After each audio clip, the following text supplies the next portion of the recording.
Welcome to answer your question. Jangan lupa untuk komentar di bawah supaya kita bisa jawab di video selanjutnya. Dari Radik ALTD, Mas kalau ada news boleh masuk apa enggak pakai news trading? Itu contoh tadi malam aja ada PPI, nggak salah. Tadi malam ada PPI jam 7.30. Oke, jadi setiap malam itu sebenarnya kita setiap news kita itu ada live sebenarnya. Jadi teman-teman bisa lihat aja. Contoh ada NFP itu pasti live.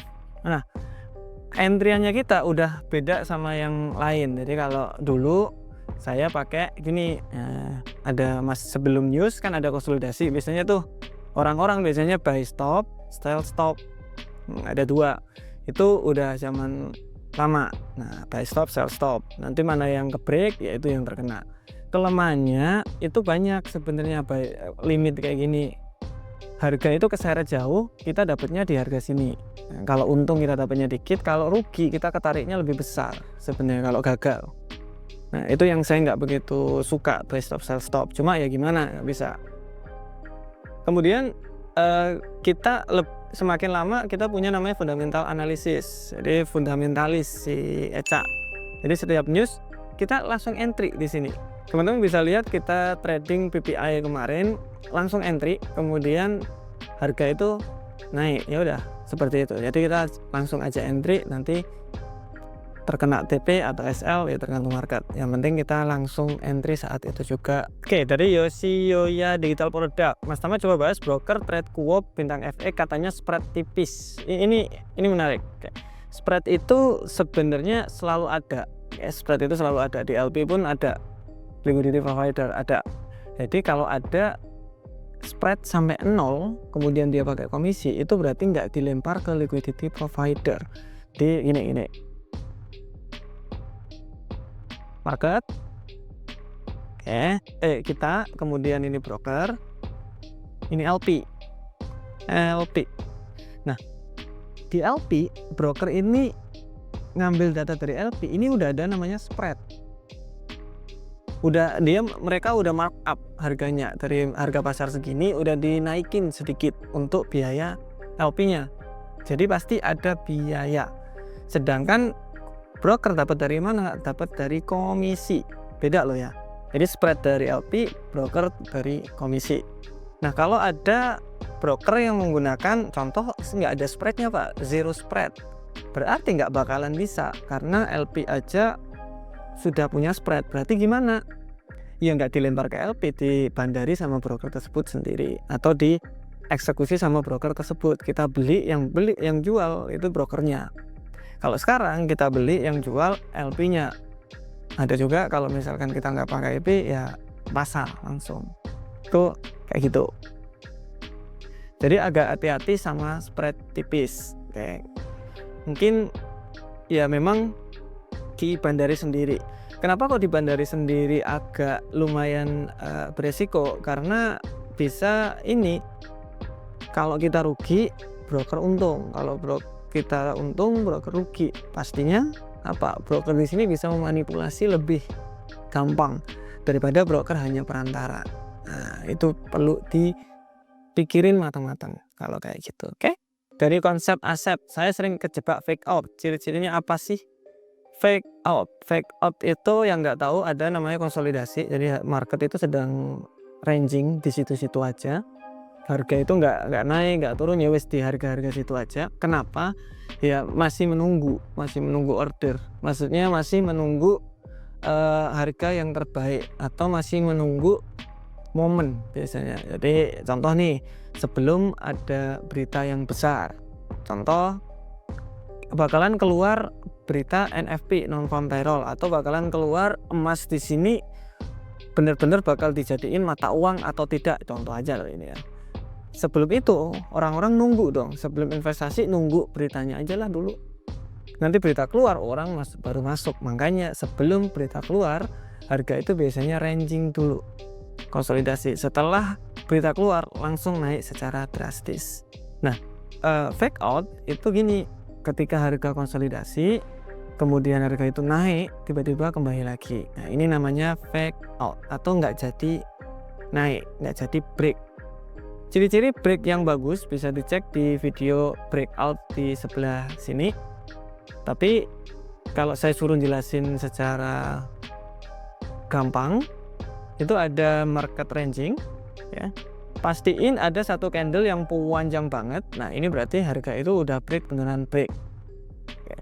Atau 3 candle dengan warna yang sama. Ini berarti juga break yang bagus.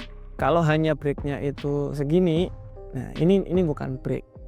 Ini biasanya kembali lagi. Gitu. Itu yang membedakan break yang bagus sama yang enggak.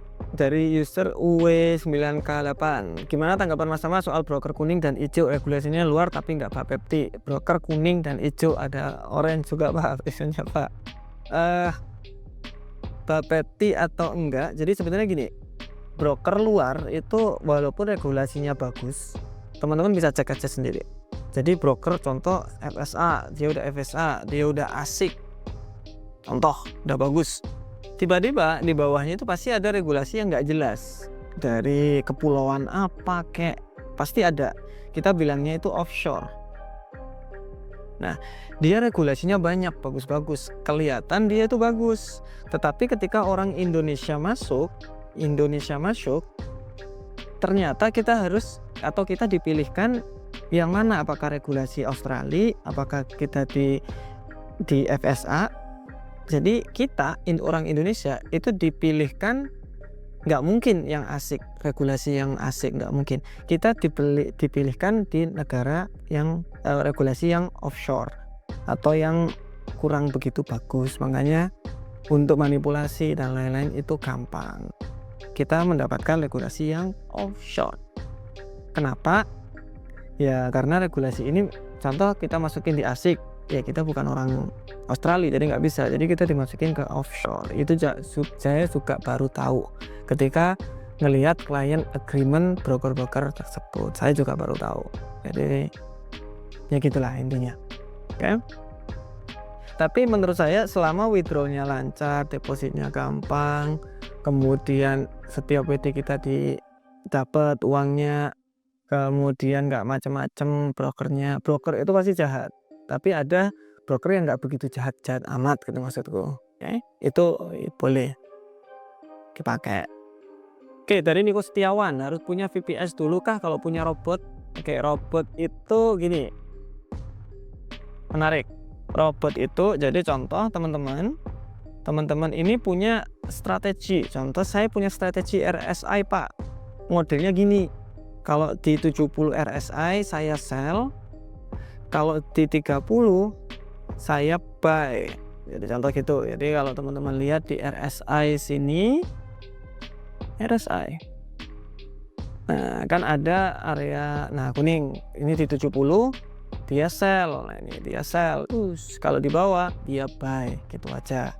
Saya punya strategi seperti itu Pak. Jadi saya harus ngelihat market setiap 1 jam lah, melihat RSI-nya seperti apa. Nah ada yang pakai alert, jadi alertnya ini diklik, kemudian contoh RSI 14 ketika crossing di 70, ini juga bisa. Jadi ketika RSI-nya menyentuh 70, teman-teman di notifikasi di HP-nya bisa. Atau ada namanya EA atau robot. Nah, robot di sini, jadi teman-teman udah punya strategi nih RSI ini. Oke, saya udah punya strategi. Tinggal nanti setiap kali entry saya mau 1%, ya udah. Dijalanin aja, teman-teman tinggal buat robot di ChatGPT aja gampang. Nanti saya bikinin videonya. Bikinin aja robot, kemudian taruh strateginya teman-teman, resikonya teman-teman. Jadi contoh, saya punya strategi ketika RSI nyentuh di sini saya sell, ketika nyentuh di 30 saya buy, kemudian menggunakan resiko 1% per entry gitu. TP SL di 30 pip, TP di 50 pip, contoh aja.